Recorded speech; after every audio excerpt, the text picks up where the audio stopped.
Wala na respetuhan ito sa isang kapwa co-equal branch of government.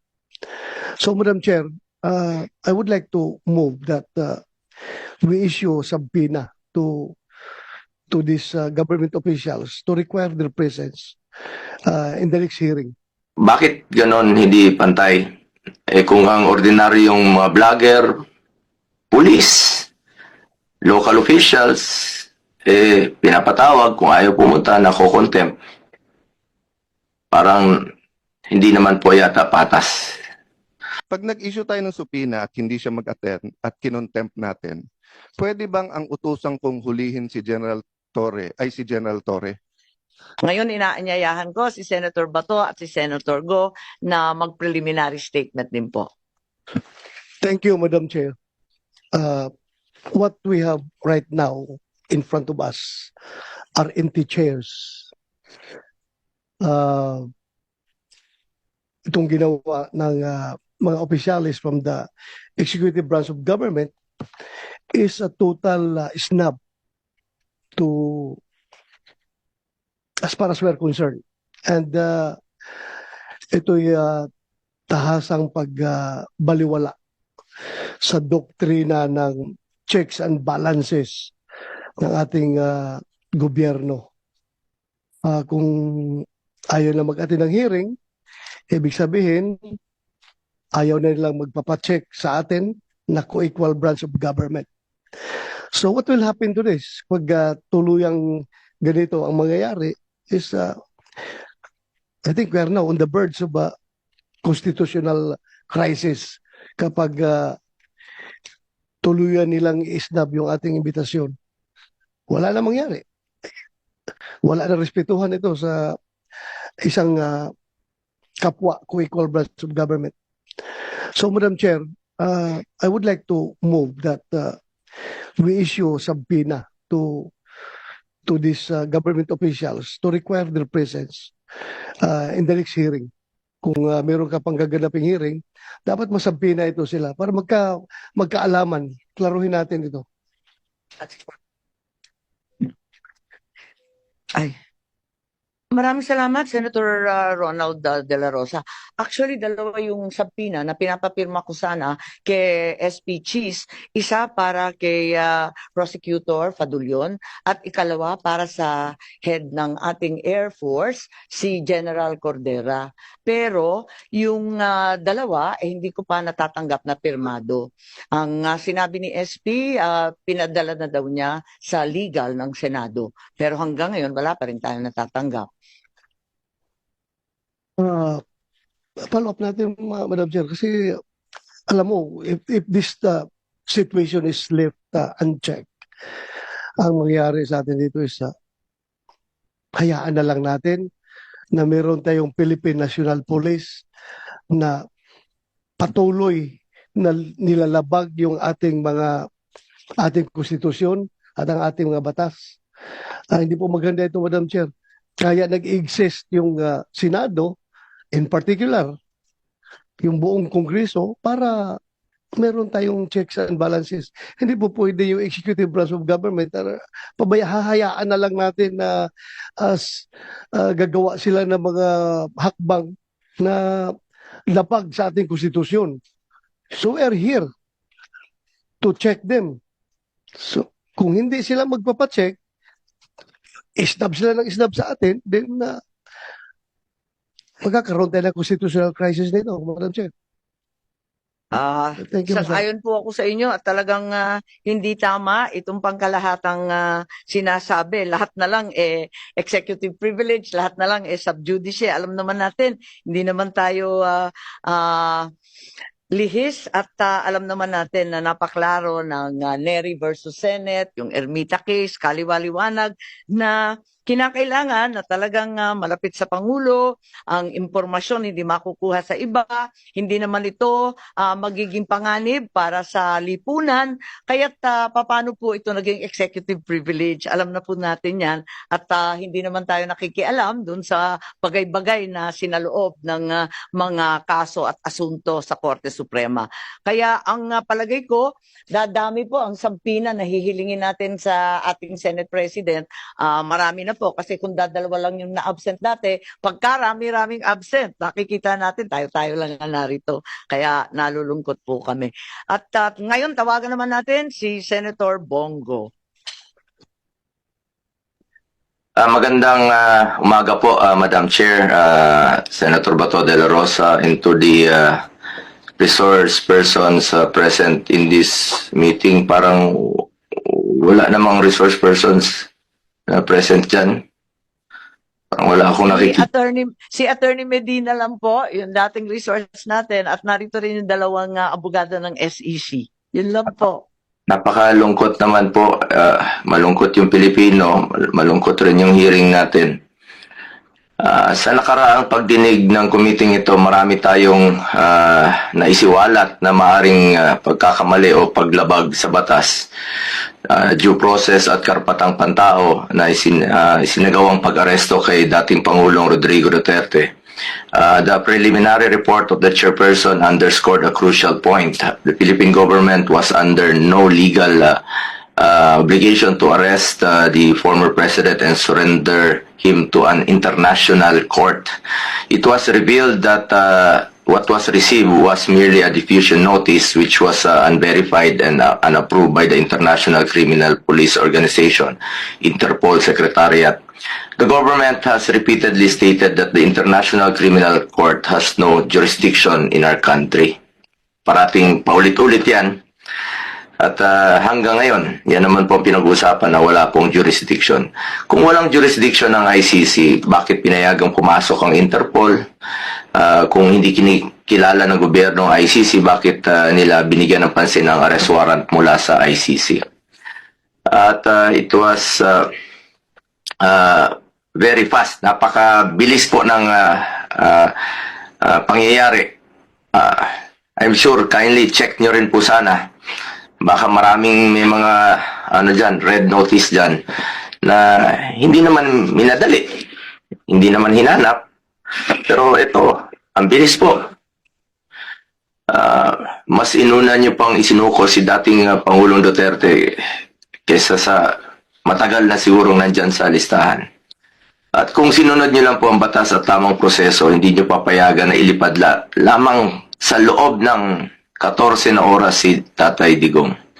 Madam Chair, hindi natin maaaring ipagsawalang bahala ang seryosong implikasyon ng mga pangyayaring ito. Napaka-unhealthy po itong nangyari ngayon. Maaaring may mga batas at proseso ang ating bansa na nalabag at maaaring may mga karapatan ng isang mamamayang Pilipino ang naisang tabi. Kung ang dating Pangulo ng ating bansa ay maaaring tratuhin ng ganito, paano na lang kaya yung mga ordinaryong mamamayan? Ano ang garantiya na hindi ito mangyayari sa iba? Dapat bawat Pilipino, mataas o mababa ang katayuan sa buhay, dapat may gobyernong masasandalan na hindi siya pababayaan. Former President man o hindi, karapatan yan at lalo sa pagdating sa kanyang kalusugan, kaligtasan at buhay. Hindi rin ninyo isinaalang-alang na matanda na po si Tatay Digong, ang matatanda po, frail, fragile, sa totoo lang, harmless na po si Tatay Digong. For humanitarian consideration, kahit sinong lolo at lola natin, ginagalang at inaalagaan natin. Yun naman po ang ating kultura dito sa ating bansa. Ngayon, sa ibang bansa, mag-isa siya, napaka-stricto pa doon. Sino pong mag-aalaga kay Tatay Digong doon? Paano na lang kung may mangyari sa kanya doon? Marami naman siyang nagawang kabutihan sa ating bayan. Kung may pananagutan man dahil sa kanyang desisyon para sa kabutihan ng ating mga anak, dapat dito siya litisin sa ating bayan. At mas alam niyo po, ang Pilipino po ang dapat humusga sa kanya. Kung ano yung nagawa niya po sa nakaraang 6 na taon, kung nakakalakad ba yung mga ating anak na hindi nasasaktan at ligtas. Mga OFWs, kampante po sila na nakakalakad ang kanilang mga anak na hindi nasasaktan sa gabi at hindi nababastos. May peace of mind sila while working abroad.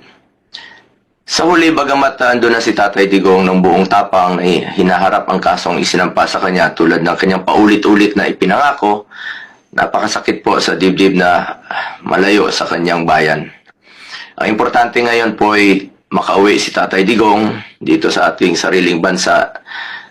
Dito niya harapin kung anumang inaakusa sa kanya dahil ilang beses naman niyang sinabi, he takes full responsibility sa kung anumang pananagutan nung kanyang nakaraang termino.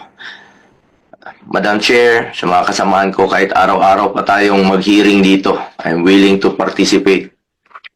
Pakiusap ko lang po sa inyo, sana matulungan, please, bring him home. Marami pong nangungulila, marami pong nasasaktan, mga kababayan ko.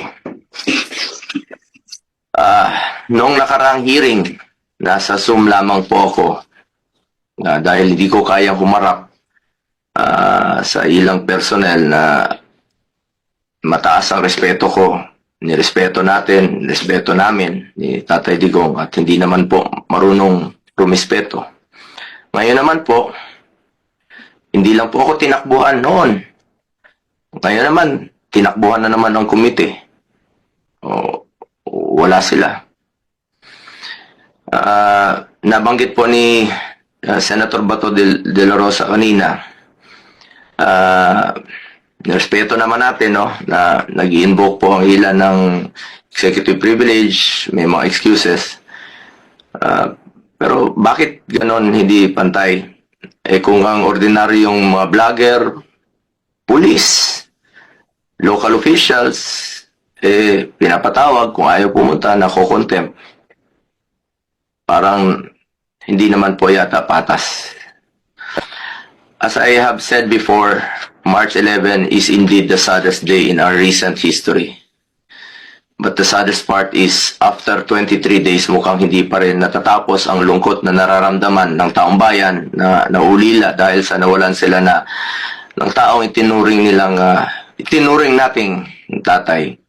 At hanggang ngayon, hindi pa rin nakakauwi si Tatay Digong. Hindi pa rin ninyo nabibigyan ng klarong eksplanasyon kung bakit kailangan humantong sa sitwasyon na ganito. Pagkatapos nyong ilang beses sabihin na walang jurisdiction, bakit po isinuko? Meron naman tayong working judicial system, panagutin sa ating sariling korte. Pero nangyari pa rin ang hindi dapat mangyari. Nakakalungkot po. For the sake of our country, sana hindi na po maulit ang nangyari. Dahil ang pangyayaring ito ay hindi lamang tungkol sa isang tao. Ito po'y tungkol sa respeto sa ating batas, sa ating soberanya, at sa dignidad ng bawat Pilipino. Maraming salamat po, Madam Chair, at sa mga kababayan nating nakikinig. Maraming salamat, Senator Bongo, at talagang lahat kami ay nalulungkot. At wala tayong testigo na sumipot, nakakayamot naman talaga. At gusto ko nga sana, nung una, na magpadala ng subpoena para kay Prosecutor Fadulion ng DOJ at saka doon sa Air Force natin, si General Cordura, dahil nga doon sa Villamor. Subalit, sa kabila ng sinasabi ng Senate President na pinapatawag niya ang legal, wala pa rin yung subpoena na pirmado. Ngayon, sa araw na ito, palibasa nga hindi nagsiputan, halos lahat ng mga opisyal, mapipilitan tayo magpa-subpoena na naman, pero kinakailangan natin ang pirma ni Senate President. Ngayon may manifestation rin po si Senator Alan Peter Cayetano. Good morning, Madam Chair. Sa ating colleagues, kay Senator Bato, Senator Bongo, Mista, magandang umaga sa inyong lahat. Well, syempre po, nalulungkot po ako na para tayong pumunta ng birthday party, walang dumating na bisita. But unlike a party, you can celebrate naman with your closest friends, family. Pero dito po sa hearing, I think we can still be productive. But ayoko naman, Madam Chair, na pagalitan yung present dahil maraming absent. So may I take the opportunity to thank very much Attorney Alexis Medina, Attorney Santiago, Attorney Bernal. Alam namin na pag ganito kabigat yung issue ay may consequences din yung pagsasalita, may consequences yung pag-a-appear. But Madam Chair, I think, more than kind last hearing in terms of not pressing my questions kapag sinabi nilang sub judice. But just to clarify, well settled na yan whether sa jurisprudence or sa history ng Senate na mere filing of a case or mere pendency of the case does not stop the hearing, nor is it a reason for them not to discuss. In fact, pagka yung executive department, matetest pa nga yung consistency na kung ang sasabihin nila dito at sasabihin nila dun sa korte ay pareho. Yung sub judice rule kasi, and correct me later on, Attorney Medina, kung mali, it's really more of to protect the integrity of the court and the fairness para hindi dinidiscuss yung case, para hindi sila ma-pressure. Yung sub judice rule is not meant para yung kung may inconsistency sa ibang bodies, sa SEC, quasi-judicial bodies, or dito sa Congress or sa Senate. Kasi kung yun po ang kaso, de lahat ng ginagawa ng mga COM ngayon, ng mga TRICOM, QUADCOM, ang kailangan lang gawin ng witnesses nila ay mag-file ng kaso against themselves, tigil na yung hearing, no? Number two, there are many points regarding other guests. For example, General Torre, no?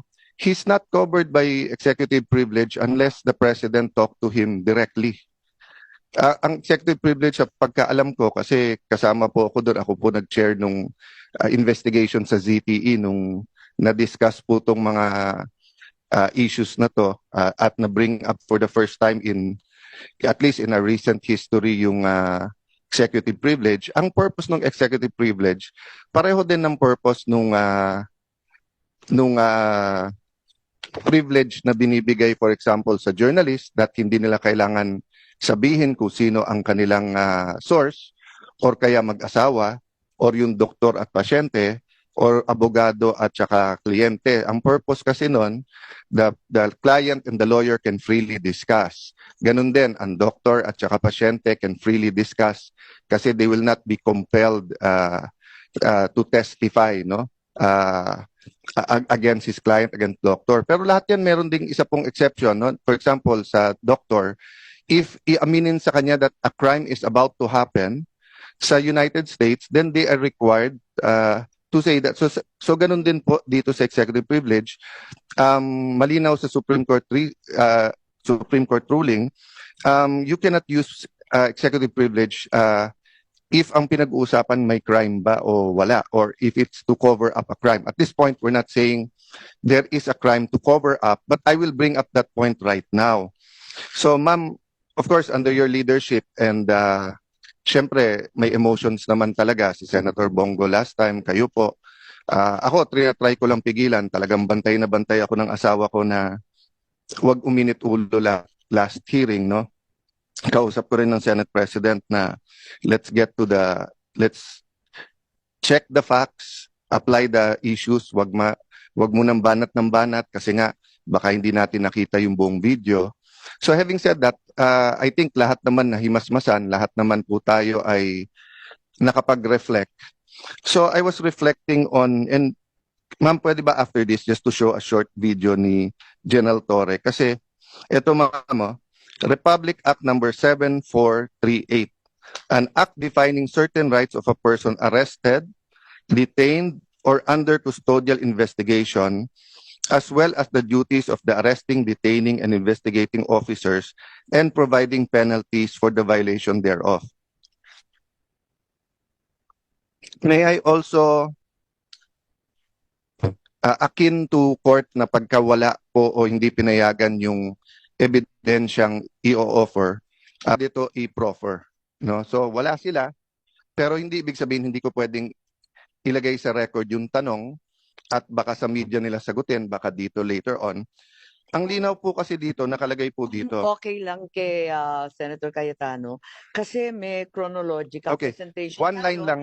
At saka si Senator Bato gustong pag-usapan din yung arrest. Sige ma'am. I'll leave just this one line lang para lang hindi mabitin yung train of thought, no. Nakalagay kasi dito, any person arrested or detained under custodial investigation shall be allowed visits by conferences or any member of his immediate family or any medical doctor or priest or religious minister chosen by him. or by any member of his immediate family or by his counsel. Okay, hindi ko nahabaan kasi nga ma'am, I'll follow your advice. Ma'am, may penalty po to. Ang penalty nito, any person who obstructs, prevents, or prohibits any lawyer, any member of the immediate family or person arrested, detained, or under custodial investigation, or any medical doctor or priest or minister by his counsel from visiting and conferring privately chosen by him or by any member's immediate family with him, or from examining and treating him. Ma'am, by his choice at any time, I'll go back to the title at saka dun sa nakalagay. Nakalagay dito, hindi lang custodial investigation basta arrest or detain. So he was arrested and detained. So even if magdebate tayo na custodial investigation ba yun o hindi, no?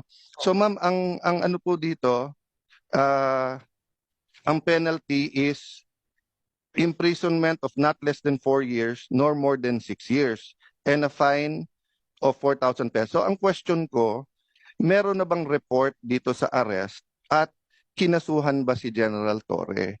Last question, ma'am. Tuwing magpapa-aresto lately, parang ang pinaka-effective si General Torre, di ba? So nung pina-aresto si Pastor Kibuloy, grabe yung mga nangyari at ginawa, di ba? Nung pina-aresto po si President Duterte, yun naman pinag-uusapan natin, nakita naman natin.